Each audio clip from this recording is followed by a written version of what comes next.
நல்லவே கேட்போம். நமது சேனலில் மகாபாரதம் உத்தியோக பர்வம். கிருஷ்ணன் திருதராஷ்டிரனிடம் துரியோதனனை தியாகம் செய்து உங்களுடைய குலத்தை காப்பாற்றிக் கொள்ளுங்கள் என்று கூறினார். பிறகு காந்தாரி வந்து பிள்ளைகளுக்கு புத்திமதி கூறினாள். ஆனால் துரியோதனன் கேட்கவில்லை.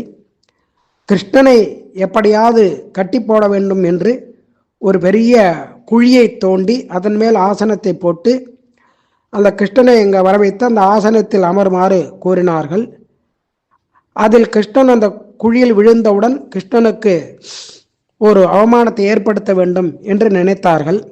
ஆனால் கிருஷ்ணன் அந்த ஆசனத்தில் ஏறி மிதித்து பெரிய விஸ்வரூபத்தை எடுத்தார். அதனால் அவர்களால் எதுவும் செய்ய முடியவில்லை.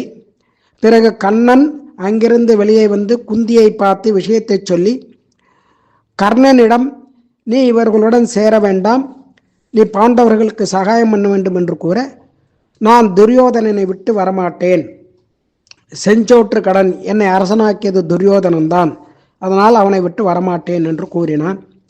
பிறகு கிருஷ்ணன் இந்திரனை நினைக்க அடுத்த கணமே அங்கு இந்திரன் வந்து சேர்ந்தான். பாண்டவருக்கும் கௌரவருக்கும் யுத்தம் வந்தால் அர்ஜுனனை கர்ணன் கொன்று விடுவான். அதனால் அவனை காப்பாற்றுவதற்காக கர்ணனுடைய கவச்ச குண்டலங்கள் அதையெல்லாம் நீர் வந்து ஒரு வைதிக பிராமண வேஷத்தில் சென்று வாங்க வேண்டும். கவச்ச குண்டலங்கள் இருந்தால் அவனை யாரும் ஜெயிக்க முடியாது. அதனால் ஒரு யாச்சகனாக போய் அதை வாங்க வேண்டும் என்று சொல்ல, அப்படியே இந்திரனும் ஒரு கிழவேதியனாக சென்று எல்லாவற்றையும் யாசித்து அதை வாங்கி கொண்டான். பிறகு தன்னுடைய சுயரூபமான இந்திரரூபத்தை காண்பித்து கர்ணனுக்கு ஒரு திவ்யாஸ்திரத்தையும் கொடுத்தான். குந்தி தேவி கர்ணனை சந்தித்து கர்ணனுடைய பராக்கிரமம் பிரதிஜை எல்லாவற்றையும் பார்த்து பயந்து பிறகு அவனிடம் அவனுடைய பிறப்பை பற்றி கூறினாள். அதனால் நீ பாண்டவர் பக்கம்தான் வர வேண்டும், நீ என்னுடைய மகன் என்று சொல்ல, உங்களுடைய கௌரவத்தை நினைத்து நீங்கள் வந்து அன்று ஜலத்தில் என்னை விட்டுவிட்டீர்கள். என்னை ராதை எடுத்து வளர்த்தால் நான் சூதபுத்திரன் என்று இகழப்பட்டேன். துரியோதனன் என்னை அரசனாக்கி பெருமை செல்வம் எல்லாத்தையும் கொடுத்தான். அதனால் நான் பாண்டவர்களுக்கு உதவி செய்ய வரமாட்டேன், நான் துரியோதனன் கூட தான் இருப்பேன் என்று சொல்ல, அர்ஜுனனை தவிர்த்து மற்றவர்களை நான் கொல்ல மாட்டேன் என்று சொன்னான். குந்தி உடனே கர்ணனிடம் ஒரு விஷயத்தை கேட்டாள். அதாவது, நீ நாகாஸ்திரத்தை ஒரு முறைக்கு மேல் நீ பிரயோகம் செய்யக்கூடாது என்றும் பாண்டவர்களை நீ கொல்லக்கூடாது என்றும் கேட்டுக்கொண்டால், உடனே கர்ணனும் ஒரு 2 வரங்களை குந்தி தேவிடம் கேட்டான். யுத்தத்தில் அர்ஜுனனால் நான் இறந்தால் உங்கள் மடி மீது என்னை வைத்து உங்கள் புத்திரனாக நீர் லோகத்துக்கு சொல்ல வேண்டும் என்றும், போர் முடியும் வரை யுத்தம் முடியும் வரை பாண்டவர்களுக்கு நான் உங்களுடைய மைந்தன் என்று நீங்கள் சொல்லக்கூடாது என்று 2 வரங்களையும் கேட்டு வாங்கி கொண்டான். பிறகு பாண்டவருக்கு கிருஷ்ணன் ஹஸ்தினாபுரத்தில் நடந்ததான எல்லா விஷயங்களும் எடுத்து சொல்லி, குருக்ஷேத்திரமானது போர்க்களமாக தேர்ந்தெடுக்கப்பட்டுள்ளது, இனிமே சமாதானத்துக்கு இடமில்லை, யுத்தம்தான் என்று சொல்ல, பாண்டவர் சேனையை 7 பாகமாக பிரித்து துருபதன், விராடன், திருஷ்டத்யும்னன், சிகண்டி, சாத்திகி, சேக்கிதானன், பீமசேனன் இவர்களை படைத்தலைவர்களாகவும் திருஷ்டத்யும்னனை சேனாதிபதியாகவும் அபிஷேகம் செய்தார்கள். கௌரவர்களுக்கு பிதாமகர் பீஷ்மரை தளபதியாக நியமித்தார்கள். அவர் யுத்தத்தை நான் நடத்துவேன், ஆயிரக்கணக்கான வீரர்களை கொன்று குவிப்பேன், ஆனால் சிகண்டியோடு யுத்தம் பண்ண மாட்டேன், போர் புரிய மாட்டேன் என்று கூறினார். பாண்டவரை நான் கொல்ல முடியாது என்ற நிபந்தனையும் எடுத்து சொன்னார். கௌரவ படைகளும் பல பிரிவுகளாக பிரிக்கப்பட்டது. அதில் கிருபர், துரோணர், சல்யன், ஜெயத்ரதன், சுதட்சணன், கிருதவர்மா, அஸ்வத்தாமன், கர்ணன், சகுனி, பாக்லீகன் இப்படி எல்லோருமாக ஒரு 11 தலைவர்கள் நியமிக்கப்பட்டார்கள். கூடாரங்கள் அமைக்கப்பட்டது.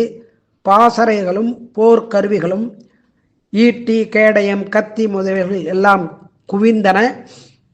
கௌரவர்களும் கிழக்கே பாண்டவர்களும், அதாவது மேற்கே கௌரவர்களும் கிழக்கு திக்கில் பாண்டவர்களும் அணிவகுத்து நின்றார்கள். விதர்ப்ப தேசத்து ராஜா பீஷ்மன், அவனுக்கு 5 குமாரர்களும் ஒரு பெண்ணும் இருந்தார்கள். அழகிலும் குணத்திலும் சிறந்ததான அந்த பெண்ணின் பெயர் ருக்மிணி. அவள் கிருஷ்ணனை பற்றி கேள்விப்பட்டு அவரையே நான் விவாகம் செய்து கொள்ள வேண்டும் என்று பிரார்த்தித்தாள். பீஷ்மனுடைய மூத்த குமாரன் ருக்மன். அவன் சேதிராஜனான சிசுபாலனுக்குத்தான் அவளை விவாகம் செய்து கொடுப்பேன் என்று உறுதியாக இருந்தான். அப்படி அவன் பிடிவாதமாக இருக்கிறான் என்பதை தெரிந்து கொண்டதான ருக்மிணி கிருஷ்ணனுக்கு ஒரு கடிதத்தை கொடுத்து அனுப்புகிறாள், ஒரு பிராமணனின் மூலமாக. அந்த கடிதத்தில் தன்னுடைய நிலைமையை எடுத்து கூறி என்னை காப்பாற்ற வேண்டும் என்று சொல்லி அந்த கடிதத்தை கொடுக்க பிராமணன் துவாரைக்கு சென்று கிருஷ்ணனை பார்த்து ருக்மிணியுடைய பரிதாபத்தையும் வேண்டுகோளையும் தெரிவித்து கடிதத்தை கொடுத்தார். அந்த கடிதத்தில், நான் உங்களை வரிக்கிறேன், சிசுபாலன் கவர்ந்து கொள்வதற்கு முன்னமே என்னை காப்பாற்ற வேண்டும், விவாக சடங்குக்காக செய்ய வேண்டிய பூஜைகள்லாம் ஏற்பாடு ஆகி கொண்டிருக்கின்றன, நான் பரிவாரத்தோடு போகும்போது என்னை நீங்கள் மீட்க வேண்டும், இல்லை என்றால் நான் உயிரை மாய்த்து கொள்வேன் என்று எழுதி அனுப்பினாள். கல்யாணத்துக்கு அந்த நகரங்களே விழாக்கோலமாக பூண்டன, எல்லாம் அலங்கரிக்கப்பட்டன. கிருஷ்ணன் தனியாக ஒரு தேரில் ஏறி சென்று அந்த ருக்மிணியை அழைத்து வருவதற்காக சென்றான். அது பலராமனுக்கு தெரிந்து உடனே ஒரு பெரிய சேனையை திரட்டி கொண்டு பலராமனும் அங்கே கிளம்பி வந்தார். ருக்மிணி பரிவாரங்களுடன் தேவி பூஜைக்கு கோவிலுக்கு சென்றால், ஆலயத்திலிருந்து வெளியே வந்து தேரை கண்டவுடன் அந்த பக்கம் சென்று தேரில் ருக்மிணியை ஏற்றிக்கொண்டு கண்ணன் துவாரைக்கு சென்றான்.